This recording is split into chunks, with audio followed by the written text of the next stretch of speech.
Hey guys, so this is my first ever tutorial for programming, or even just my tutorial in general, just my first ever tutorial. And within it, I do make a few speech errors and even an error within the code that I go and discover what the problem is and explain what went wrong and how to fix it. In a way, it's kind of good that I made the error so that I could explain even more how the arrays work. But anyway, I just wanted to let you guys know in advance that because this is my first one, I was a little nervous, so I made a couple of mistakes. But I did go and fix the code mistake, but obviously there were some speech errors that I had to try and fix on the spot, and it was a bit awkward. I hope you can forgive me. I hope you enjoy the video. Hello everybody, and welcome to my first tutorial for C# for Unity.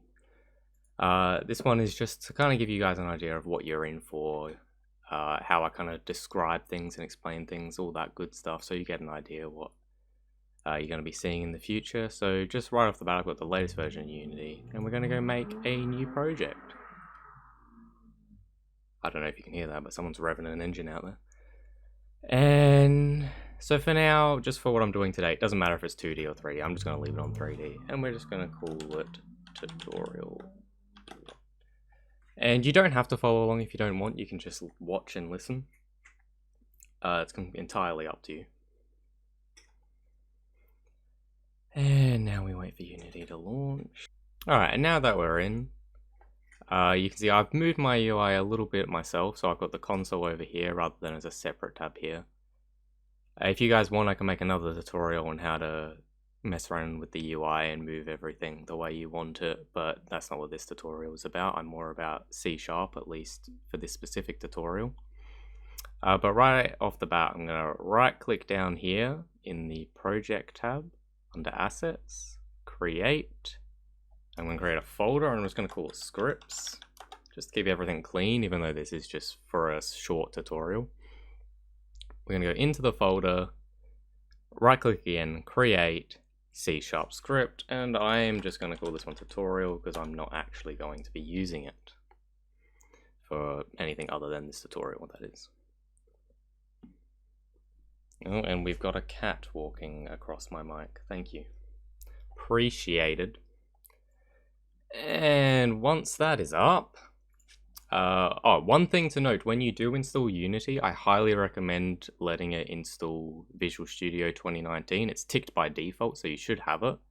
If it doesn't launch Visual Studio, you come into Edit, Preferences, External Tools here, and you want to select Visual Studio Community 2019 here. If it doesn't show up, just browse and find the installation location for Visual Studio. Alright, so right off the bat, you've got all these things set up. We'll go through everything in here as we get through, but first I just want to explain a couple of things to you.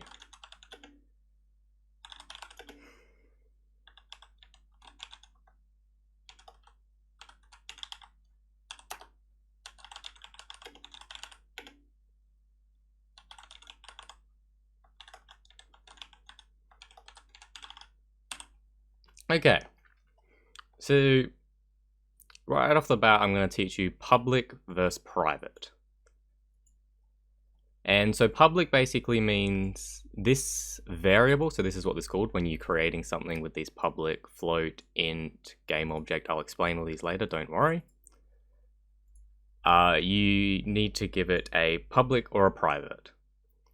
And effectively what this does is it either opens up the variable or locks it to be accessed by other places. So making it public means another script can actually get access to this variable if it needs it. Public also means that when you go into the Unity editor and you apply it to something, you can edit it here down the side, and I'll actually just quickly show you that in a moment. But first I just want to say that for private, it just can't be accessed anywhere except for within this script through coding. Can't be accessed in another script either, it must be accessed within this script. So let's just quickly save this. I'm going to go back into Unity, it's going to compile, and I'm just going to right click over here in the hierarchy, I'm going to right click 3D object, I'm going to create a cube. And you got all this fancy jazz, we're going to ignore all that for now, we're just going to go add component, and we're going to type in the name of the script we made, and it's going to be up here that you can choose it, and then you can apply it. And as you can see here, the decimal number that I made is available. We can view that. But the one that was made as private, the private decimal number, we can't see it here. So we can't edit it here. So as I said before, it can only be adjusted in here. Now, as for naming them, this is something called camel casing. This is something that you're gonna want to do when you're naming your variables. And it's literally just the first word of the variable is a lowercase, and every word after that is an uppercase, no spaces. It's just as simple as that. It's just it makes it really nice and clean to read. So up next, what is a float? This is the type of variable that you're creating. So a float, for example, is a decimal number, correct to, I believe, it's 6 to 9 digits. Basically just means the number can have a decimal place in it. So I've created 2 floats here. And the next important thing you're going to want to know is at the end of any line that's doing something, you need to add a semicolon.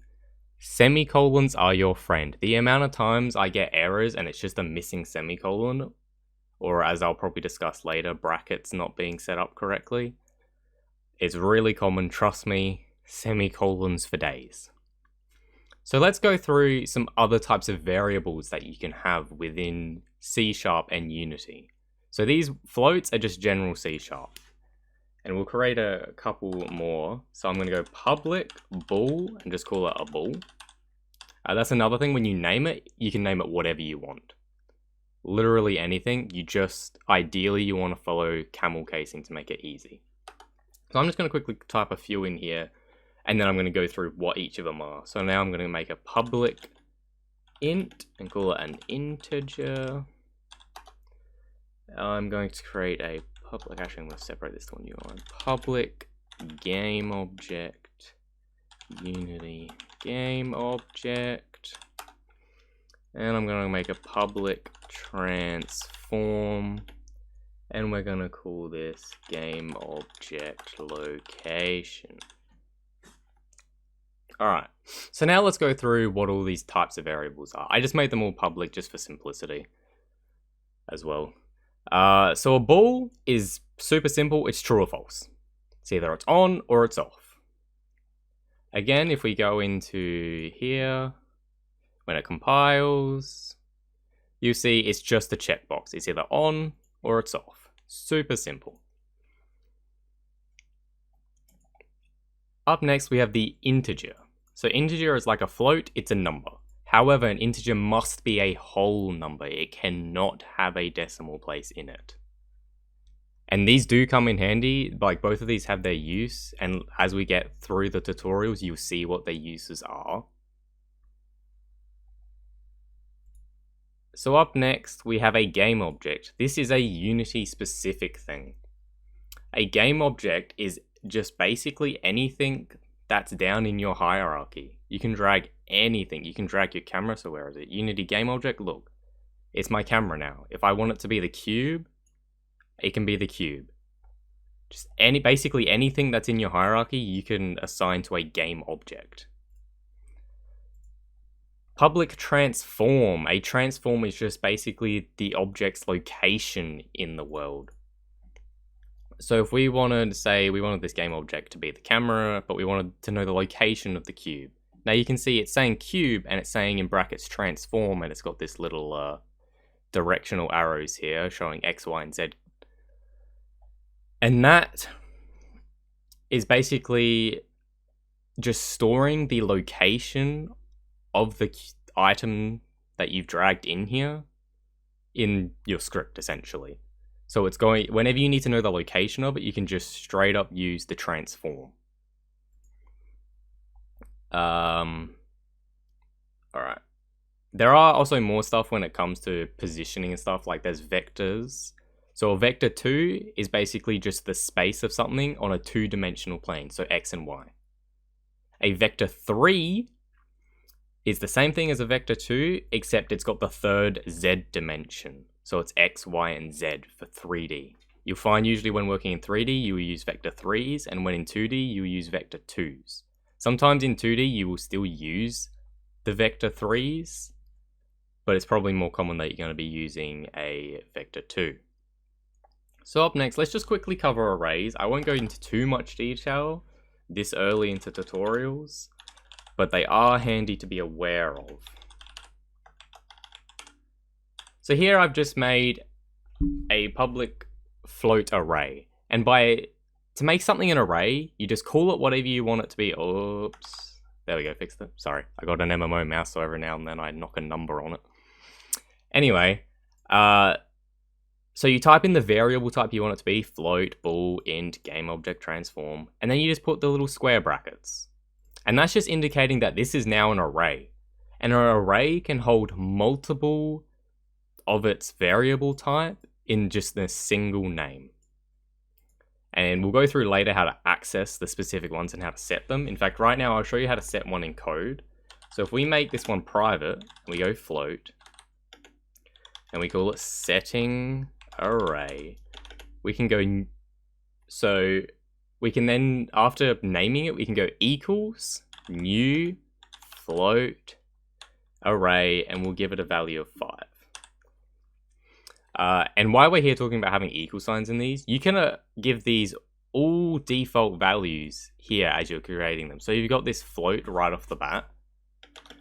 You could make this, you could just make that 7 by default.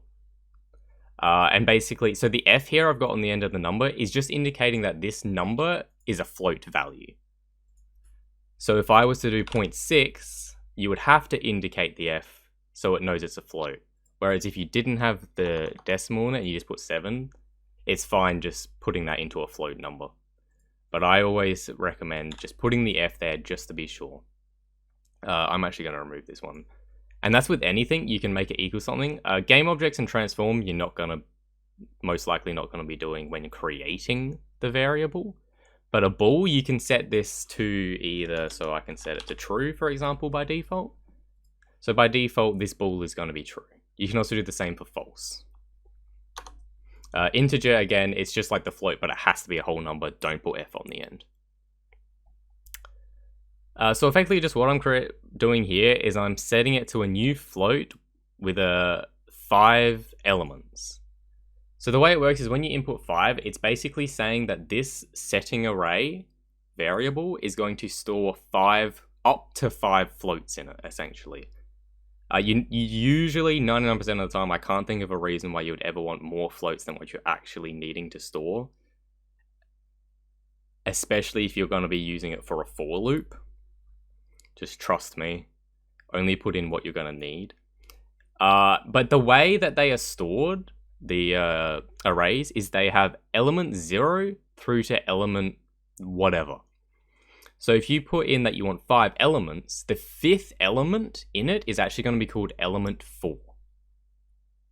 So that's always something to keep in mind. So let's explain what a void start is. It's actually got a nice description right here, but it doesn't explain it the best. Basically, when you hit play and this script is in the scene or gets brought into the scene at some point, so basically when the script is first loaded, it does everything in the start. This is where you would apply maybe your game object if you needed to apply it through code. If you wanted to set your integer in the code for some reason, you could set it here. You could set up your bool in the start if you always wanted it to be a specific value. But again, void start, you can instead of doing certain things in void start, like setting your int value, you can just go into the Unity UI, and you see here an integer. I can apply it here within the editor.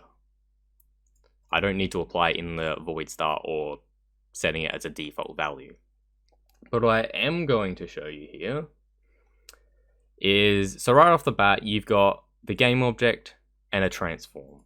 If I was to do this, so if I said game object location, which as you can see here, I actually just highlighted for me. I'll get it to do it again. Come on. There we go.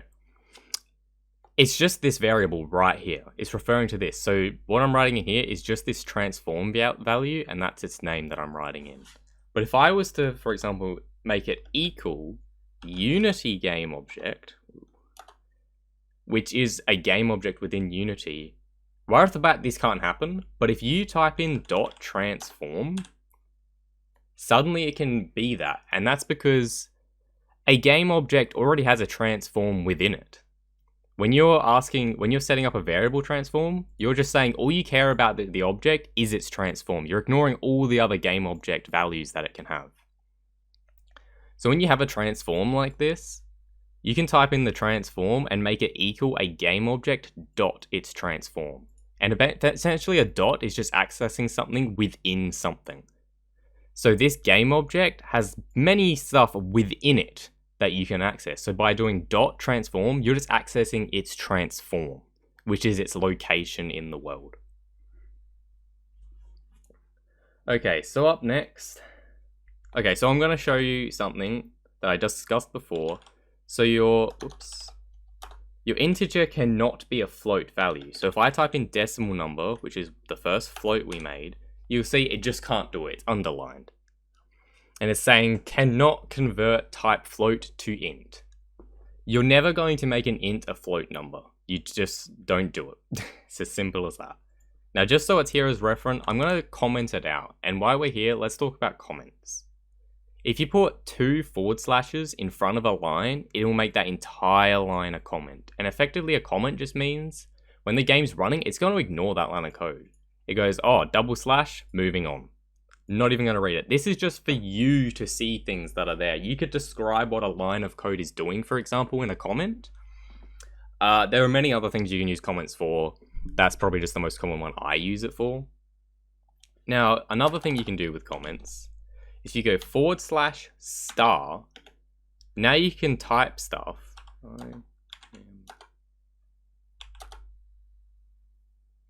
Multi-line comment.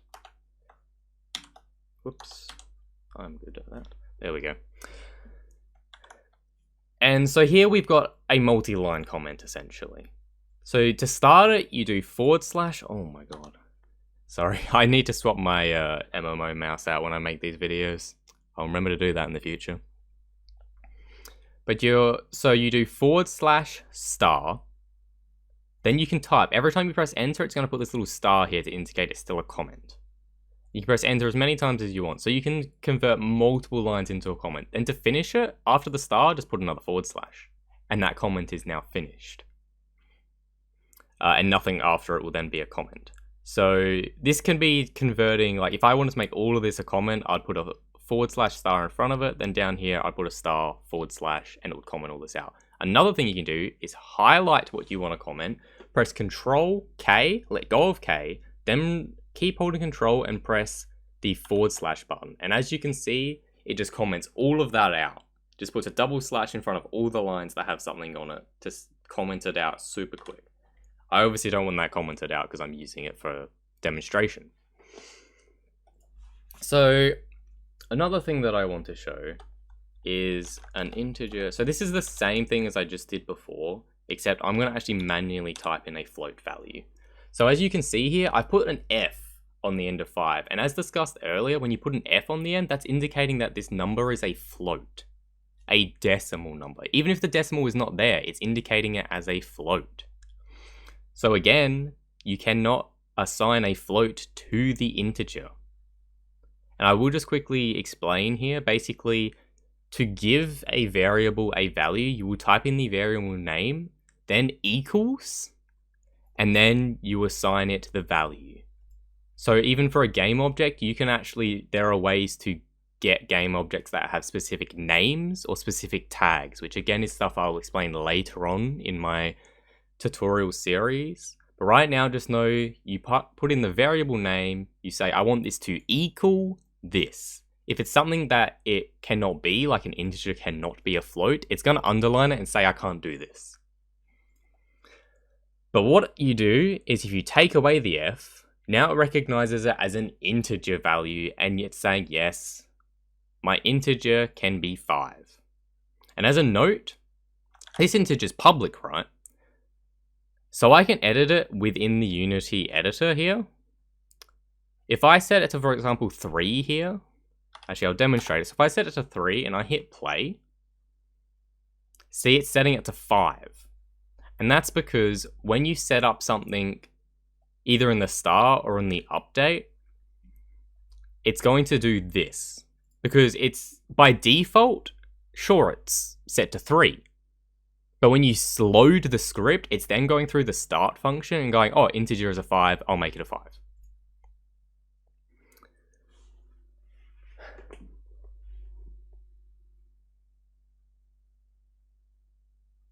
Okay, so to set a float, you can go private decimal number. So this is my private one that I've made as private, so it can't be accessed in other scripts or within the Unity UI. And I want it to be a value of 5. Actually, let's make it 7, just so you guys get an idea of giving them different values. And I've put F after it, indicating this is a float.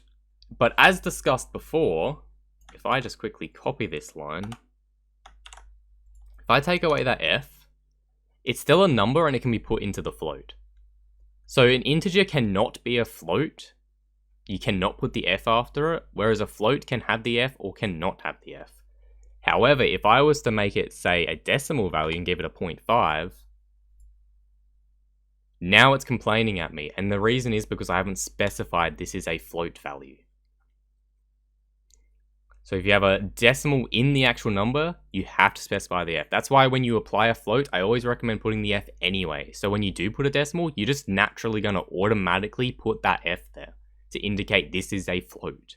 And then you don't get any errors. And again, we're putting semicolons after all of these lines because they are doing something. They are setting a value.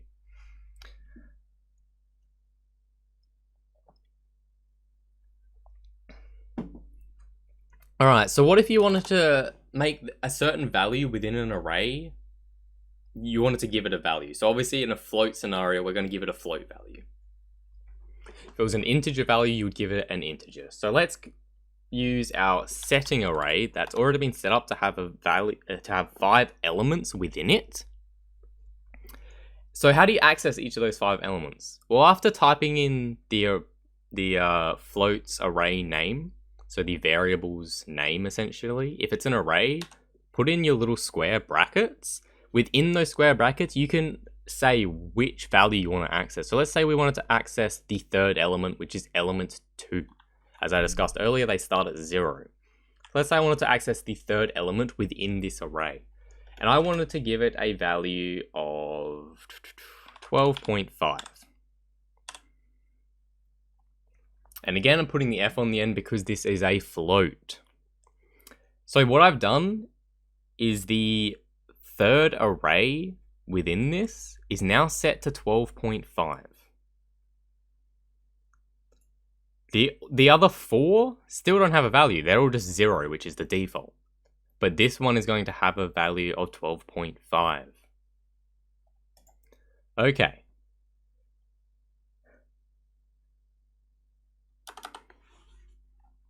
So let's say you wanted to use another variable to access the element within an array. So let's say if, like, during the code you wanted to edit an integer value, and then you wanted to access that integer value element within the array. So remember, an integer is a whole number, and an array value must be a whole number, so you must use an integer when you're doing this method I'm about to show you. So if you type in an integer, then you made it, let's make it 6. So now effectively what we're doing is we're going, okay, so I want to access this variable, and I want to access this element within the array, which is this int that we've made earlier. Again, it has to be an integer. Now we've made this integer, we've set it to the value of 5, and it's above the line that we're doing right now. Remember, when the program reads it, it's going to do this line. It's going to skip this line because it's a comment. Then it's going to do this line. Then it's going to do this line. Then it's going to do this one. It's going to work its way through when the code first loads up. So you're setting the integer to a value of 5. Then down here, you're simply, this is just like putting in 5, but you're putting in this integer value which has the value of 5. Trust me, when doing game programming, this is very, very helpful, and you're probably going to use it a lot when working with arrays in programming. And then we're just assigning this integer, so this So element 5 in the array, so the 5th element, sorry, in the array, which would be element 4 because it starts at 0. So the 5th element, because this is 5, we're going to give it a float value of 6. Now, there are many ways you can do this.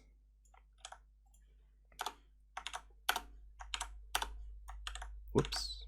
I just copied a blank. Nice. Alright, so these are the other ways you could do it. You could put in a 5, just a straight 5. It's the same as putting in this uninteger, because the integer is set to 5. Now, if this integer was set to 4, then these two would be different, but the integer is already at 5. So just, if you think of it like this, that's a really good way, because you're effectively just saying, oh, it's a 5. It's just whatever this value here is, which is a 5. So these two are exactly the same. If I was to say, I still wanted to use my integer, my variable, but I wanted it to equal whatever my private decimal number was. Now remember, my private decimal number, it's a float, which means I can set this float to another float. So, where is it? So I'll keep this highlighted. So this is the one we're looking at right now. Now this private decimal number is set to 7.5 right now. To keep things simple, let's make this 6. So remember, it's going in order. So this 7, it's going to be 7 when it reads this line. Then it's going to read this line and go, oh no, this is 6. I'll make it 6. Remember, we're setting it to 6 here. We're setting it to 6 here. Now we're setting it to private decimal number, which is 6 at this current state, going through all this in this order. And then finally, you would have another one of these, and you would have your private decimal number.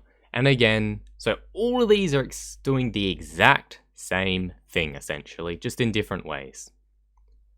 Chances are, most of the time, you'll be using this method. You'll have your array, you have a variable integer that will be indicating which one in the array you want to access, then you'll be setting it to a predetermined value. And just as a little side note, if I wanted to, I could type in my decimal number, and I can make it equal my private decimal number. So that's how you would, so just like we're doing here, so here we're effectively doing the same thing, we're just applying the dot transform of it. So down here might be a better version to kind of get you to understand, is we're giving this float value the value of this other float variable. So you can give a variable the value of another variable. Okay, so that's all that I'm going to do in start for now. So let's go down to update. Update is called every frame, it's as simple as that. Now, one common thing when you want to make everything consistent, whether you're doing a timer, or if you were, for example, you wanted to control the movement speed of a player, you're going to use something called time.delta time. Now, obviously, I'm going to get errors here because this doesn't need to be there. And what time, so basically what you'll do is for example, you set the player to move, then you would times it by the speed you want it to move at, and then you would times it by time.delta time. We'll cover this in a future episode, don't worry, in like an actual practical sense where we get to use time.delta time. I just want you to be aware of the difference between the update and using delta time. Because update is every frame, whether you're getting 15 frames or 100 frames. By using time.delta time means for everyone it's going to be the same. It's going to go by real time. That's essentially what time.delta time is. It's just real time. It doesn't care what frame rate you're getting. It's going to go by real time. Meaning making countdowns. It's going to actually go down by seconds instead of going down by whatever your frame rate is indicating it to do. So, let's remove that for now. So updates are getting called every single frame. So you can do things like if statements. And an if is just checking if something is something, and then it's basically a true or false result. So if you want to check is decimal number, which remember is a float variable that we created, you want to check if it's the same as, the private decimal number. So there's a few things to explain here. First of all, you don't need a semicolon at the end of this because you're checking something, you're not setting something or doing something. The other thing is when you're checking, it's double equals. So if you're saying, is this, you use double equals. When you're setting, it's a single equals. When you're checking, double equals. Then effectively what would happen, so I'm going to put a comment, we all know what comments are now. You would do whatever is written in here. So for example, you might do what we've done here. We might go setting array.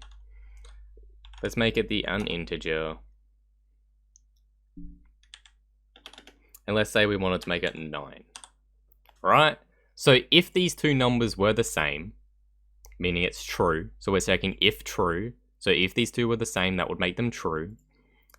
Then it's going to give the integer value, which we've already adjusted up here, but it will change it again to then be 9, which I've indicated here. Now there are so many ways of doing this, and I'm going to quickly jot them all down. Oh boy, how many do I need?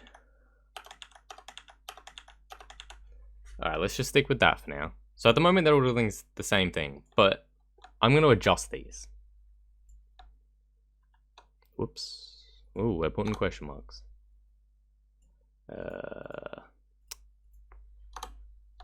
less than or equal to.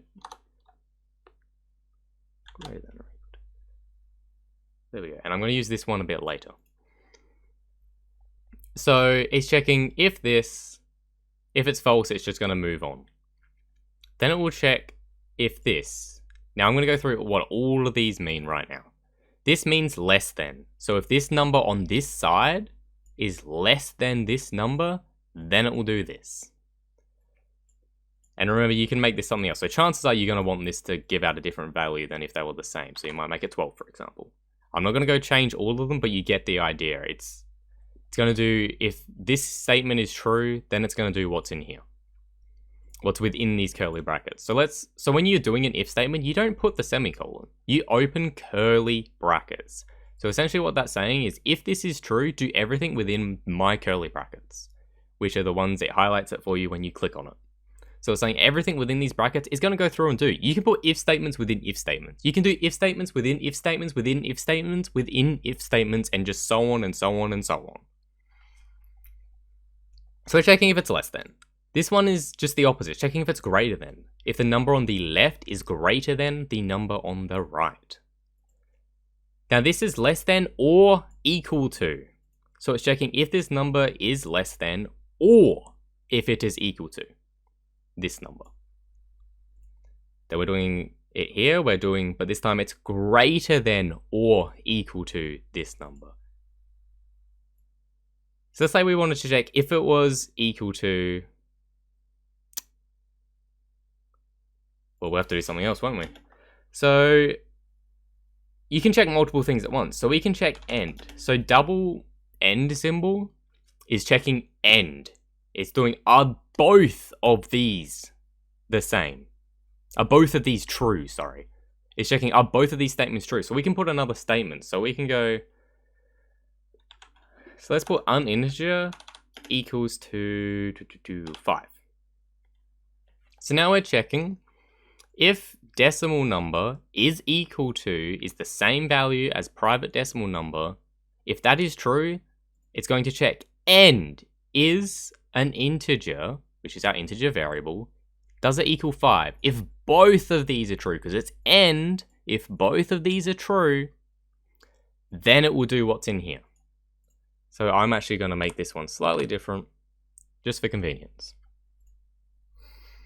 The other option you have, instead of end, is put these two lines. That means or, which means are either of these two true? If either of them come out as true, then it's going to do this. Now the other thing you can do with these, you can check if this, but what if it's equal false? then else if. So this is saying if this is false, else if this is false, then do this if statement. Is it less than? Then it'll do, if it's true, then it will do whatever is in here. Then you can just keep on doing else if statements over and over and over and over. So let's make all these else ifs, okay? Just real quick. So else if, and come over here, and we'll go else if, but we're going to leave this one as separate, just to kind of separate the or and end version of it. I'm just going to keep them separate. But what? So then it's just checking: is this true? If not, is this true? If not, is this true? All the way through. But then what if none of them are true? Chances are you still want it to do something. So you just simply type in else, open your curly brackets, then else. So if none of these are true, then it's going to do else, which is whatever you put in here. So setting array, maybe we want to adjust the fourth one this time, and we want it to equal 3. Again, you should know what this 4 is meaning after I've explained it, I hope. If you don't, feel free to comment, get in contact with me in some way. I'm happy to explain it further. So yeah, so if none of these are true, it's going to do whatever is in just the straight else statement. So if none of this is true, then it's going to use the else and it's going to go, okay, do this. Then of course we still have this one down here. Okay, so let's actually apply these things within Unity. So I've just saved it, Control S, and now it has to compile the script, and now we've got stuff in here. So we have the decimal number here. I can make that 3. Whoop. But remember in here, where is it? In start, oh, are we not setting that decimal number? Ah, we are setting decimal number here. So it's just going to be whatever the private decimal number is. So for now, I'm actually going to comment this out. So it means when we hit play, this will stay as 3.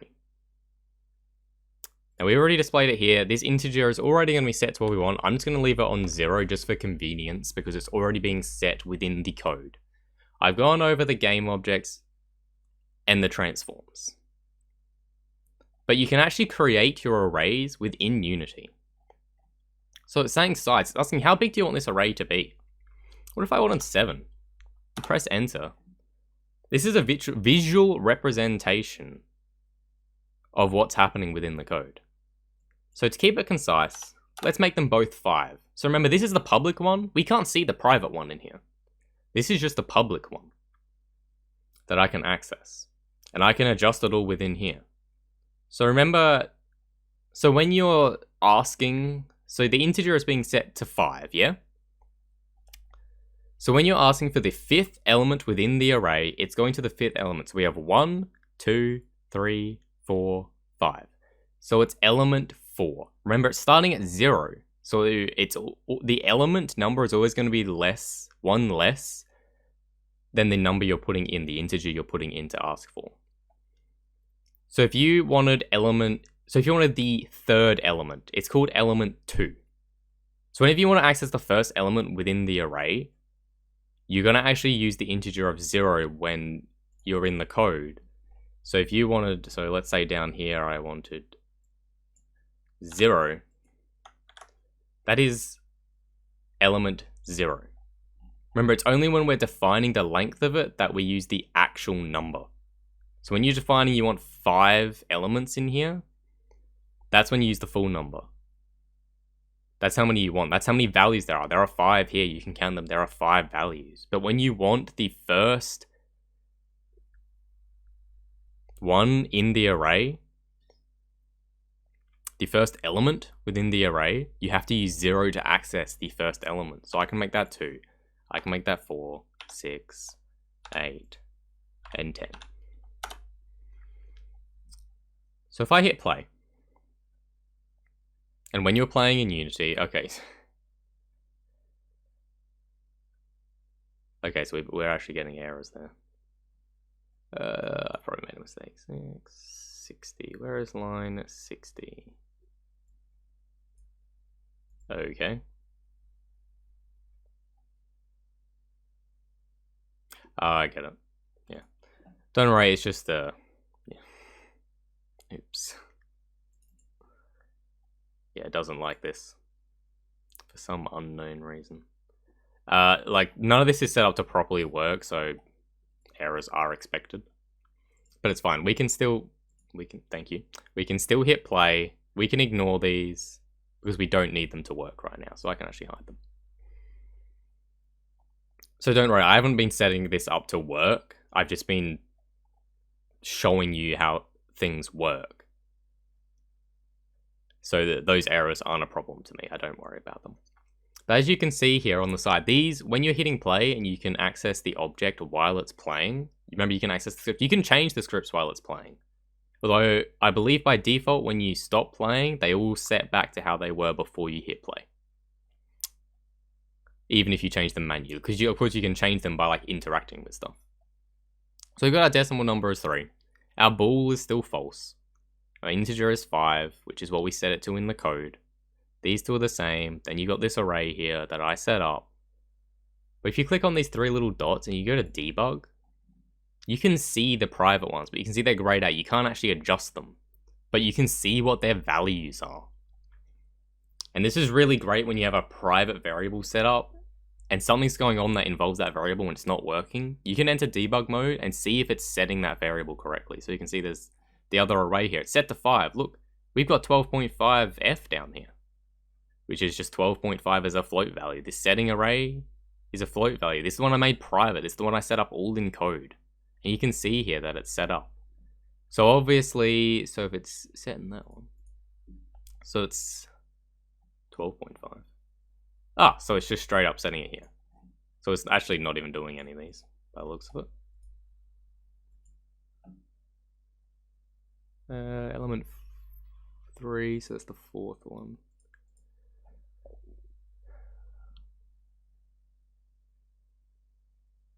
Yeah, so that's the 3rd one, element 3. Yeah, so it's setting this, which means it's, because it's getting that error, it's not doing any of these, basically. That's what's happening here. I was just curious why it wasn't like one of these, because I assumed one of these would be true, but yeah, no, it's all good. Yeah, because it's getting that error for whatever reason. I'm not really fussed why it's getting the error. Like I said, I never set it up to work. I just set it up as showing you how it works. So you can see it's getting set to 12.5, which is what we have here. So I'm going to show you something. So if we wanted this to be a specific one, so I'm just going to do the trick of commenting all this out. Okay, so let's find out what my 2 values are. What am I setting them to? So I'm setting them here. So decimal number I set in the public. The private one is 6. Okay, so the private one is 6, and I'll set the other one to 5. So if we went if... Whoops, decimal number is equal to private decimal number, then we do this.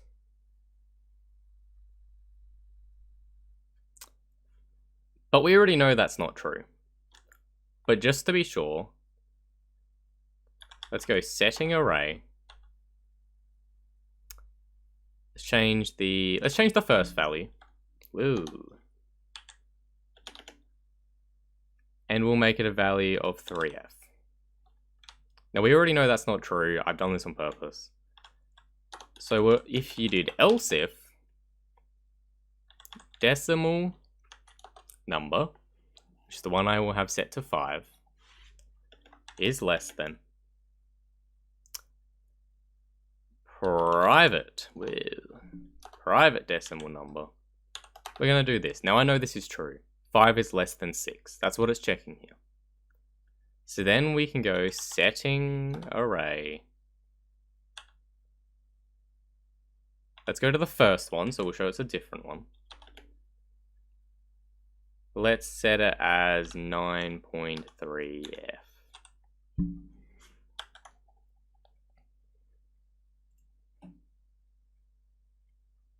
So if we hit play now, it could bug out on me again.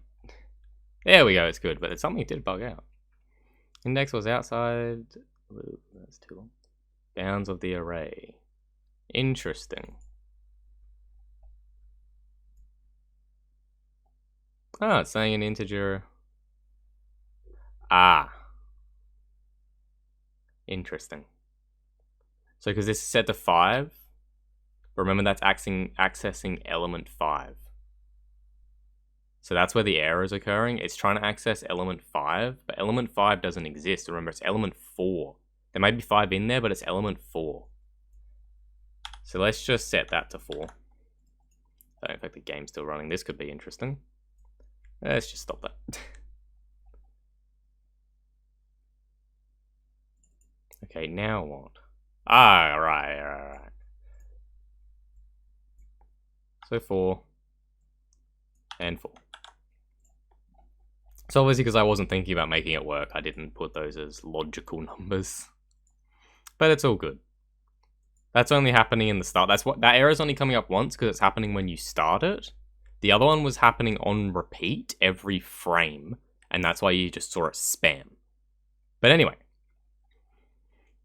So now that we figured that out, because I was silly, it's setting the array size to 5. Element 0 is nothing. Remember, in here, we're trying to set it to something if this is true, but this is false, so it's not doing this. It's going to the else if, which happens to be true, so it's going to set the first element, element 1, which is the second element. Remember, this is very confusing. That's why I made that mistake, because I wasn't thinking hard enough that I just naturally put in the wrong number without thinking. It happens to everyone, trust me. So then we're going to element 1, and we're setting it to 9.3 like we have in the code. It's set to 9.3 now, because that statement is true. We didn't apply anything to element 2. Element 3 is being applied to as 12.5. Where is that? Element 3. Here it is. Yeah, we discovered that before. It's getting set to 12.5. Then element 4 is 6, and that's because we're setting up multiple times here to 6 in multiple different ways. You're getting the same result. So I'm going to leave this first episode here of my tutorial.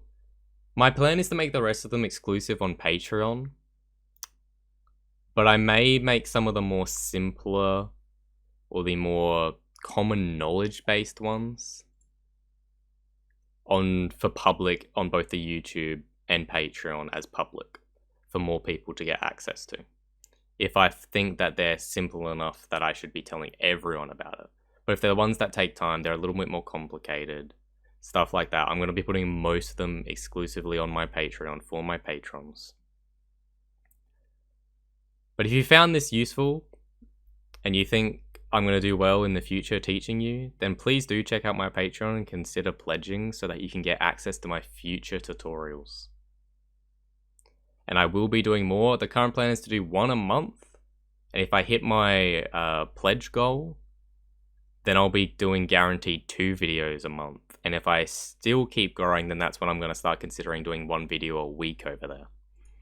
Thank you again so much for watching, everyone. I hope this helped you. I tried really hard to make it as concise as I could. I even made an error in it to prove that programmers make errors and that arrays are a little complicated to understand.